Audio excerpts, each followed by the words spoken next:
लावून एकतर असे जगावे छाताडावर अवघणांचे लावून एकतर नजर रोखणी नजरेमध्ये आयुष्याला द्यावे उत्तर नजर रोखणी नजरेमध्ये आयुष्याला द्यावे उत्तर. मित्रांनो, पाकळ्यांचं गळणं हे फुलाचं मरण असतं. पाकळ्यांचं गळणं हे फुलाचं मरण असतं.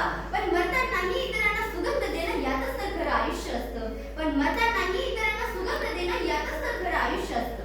हे विचार पुष्पक कर्मवीर विद्याप्रबोधिनी विभागीय वक्तृत्व स्पर्धेस अर्पण करून मी स्वरावरती घोरपडे इयत्ता 8वी शेतकरी हायस्कूल दारगावची विद्यार्थिनी आपल्या समोर विषय मांडते.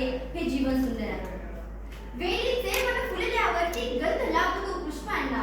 वेलीचे मन फुलल्यावरती गंध लाभतो पुष्पांना. सर्वांचे मन कळल्यावरती आधार मिळतो जीवनाला. सर्वांचे मन कळल्यावरती आधार मिळतो जीवनाला. अर्थातच जेव्हा वेलीचं मन फुलतं तेव्हा फुलांना देखील सुगंध सुवास प्राप्त होतो. आणि जेव्हा आपल्याला सर्वांची मनं कळायला लागतात तेव्हा आपल्या जीवनाला सुद्धा एक वेगळाच आधार निर्माण होतो. मित्रांनो, जीवन ही एक ईश्वराने दिलेली अनमोल देणगी आहे. ती केवळ आणि केवळ सत्कर्मच करण्यासाठी वापरावी.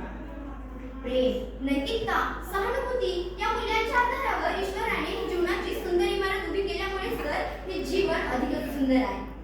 परंतु ज्या लोकांना अजून या सुंदर जीवनाचा अर्थ समजला नाहीये त्यांना असं वाटतं की आपण उगाच जन्माला आलो. फक्त काम, तणाव, चिंताच आहे या जीवनात, तर या जीवनाला काय अर्थ? परंतु मित्रांनो, मानवी जीवनामध्ये सुख दुःख हे असतंच. जर का आपल्या जीवनात संकटेच नसती तर आपलं जीवन हे एखाद्या मीठ नसलेल्या जेवणाप्रमाणे अळीच असते. आजच्या समाजाची वास्तविक परिस्थिती तुमच्या आमच्या समोर आहे. आजच्या समाजातील शेतकरी संकटांना कंटाळून आत्महत्येचा विचार करून आणतायत आणि त्याचा अवलंब देखील करतायत.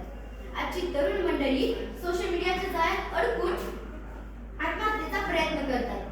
परंतु याने काय होते? अडचणी सुटतायत का? संकटे सुटतायत का? तर नाही, उलट अडचणी निर्माण होतात. म्हणूनच तर कवी रवाना रणदिवे म्हणतात की सुख दुःखाची ऊन सावली येते जाते राग नको. सुख दुःखाची ऊन सावली येते जाते राग नको. संकटासही लिलया भिडावे आयुष्याचा त्याग नको. संकटासही लिलया भिडावे आयुष्याचा त्याग नको. बहुमोलाचे जीवन वेड्या कुणास फिरुनी मिळते का? बहुमोलाचे जीवन वेड्या कुणास फिरुनी मिळते का? मनासारखे सारे काही जीवनात या घडते का? मनासारखे सारे काही जीवनात या घडते का? अहो, या जगामध्ये सर्व सुखी असं कोण आहे? म्हणूनच तर समर्थ रामदास स्वामी म्हणतात, जगी सर्व सुखी असा कोण आहे विचारी मना तुझं शोधून पाहे. जगी सर्व सुखी असा कोण आहे विचारी मना तुझं शोधून पाहे. अहो, आपल्याला जर सुंदर जीवन जगायचं असेल ना तर आपल्याला शिवाजी महाराजांची चित्रकृती आपल्या डोळ्यासमोर ठेवली पाहिजे. हा राजा एक असा राजा होता की जो खऱ्या अर्थाने सुंदर जीवन जगला. कारण त्या राजाने काळ्याकुट्ट अंधारामधून यशाची वाट काढली. असंख्य संकटे आली तरी त्याला संकट न मानता एक सुवर्ण संधी मानून त्या संधीचं सोनं केलं. आपल्याला जीवन जर जगायचं असेल ना तर आपल्याला आपल्या स्वतःच्या कुबुद्धीचा नाश केला पाहिजे आणि आपल्याला सुबुद्ध विचारांची वृत्ती लागली पाहिजे. संत बहिणाबाई म्हणतात, अरे जगन मरण एका श्वासाचं अंतर. अरे जगन मरण एका श्वासाचं अंतर.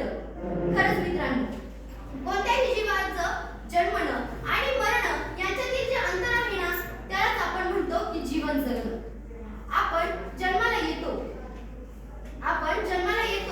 त्यामध्ये आपण काय करतो तर आपण जीवन जगतो. पण ते कसं जगतो हे आपल्यावर अवलंबून आहे. आज सोशल मीडियाचं जग इतकं फैलावत चाललेलं आहे की आपण कसं जीवन जगतो हे आपल्याला स्वतःलाच कळत नाही. आधीच्या काळातील माणसाचं जीवन हे इतकं सुंदर होतं की आधीच्या काळातील माणसं ही जरी दुःख आलं तरी सोबत येऊन सगळ्या दुःखाचा समूळ नाश करत होते. परंतु आताची माणसं ही फक्त आणि फक्त त्या सोशल मीडियाच्या जाळ्यात अडकून बसलेली आहे. त्यामुळे ती सुंदर अशा जीवनाला हुकत आहे. याचा फक्त आणि फक्त परिणाम आपल्या सुंदर आयुष्यावर आणि भविष्यावर होतो. कारण की मरता कोणाला येतं पण सुंदर जीवन जगता आलं पाहिजे. सुख भोगता केव्हा येतं पण दुःख पचवता आलं पाहिजे. सावळा रंग असला म्हणून काय झालं, स्वतःचे कर्तृत्व उजळवता आले पाहिजे. रंग गोरा असला म्हणून काय झालं, मनावरची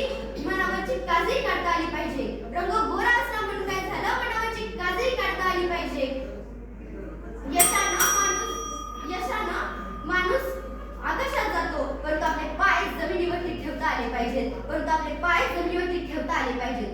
मिळालेल्या यशाचं समाधान मानून हे सुंदर असलेले जीवन आनंदाने जगता आलं पाहिजे. मिळालेल्या यशातून समाधान मानून हे सुंदर असलेले जग आपल्याला जगता आलं पाहिजे. पाप काय कोणालाही करता येतं, परंतु पुण्य कमवता आलं पाहिजे. पाप काय कोणालाही करता येतं, परंतु पुण्य कमवता आलं पाहिजे.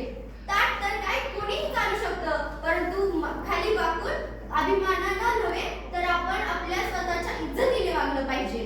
परंतु आपण आपल्या स्वतःच्या इज्जतीने वागलं पाहिजे आणि पुढे जाऊन आपण अशी इज्जत कमवली पाहिजे की सर्वांनी गेल्यानंतर, आपण या जगातून गेल्यानंतर सुद्धा म्हणलं पाहिजे, जसं की आपण म्हणतो मरावे तरी कीर्तिरूपी उरावे, तसं आपण गेल्यानंतर सुद्धा आपल्या सर्वांनी नाव काढलं पाहिजे, असं आपण जीवन जगलं पाहिजे. धन्यवाद. एवढे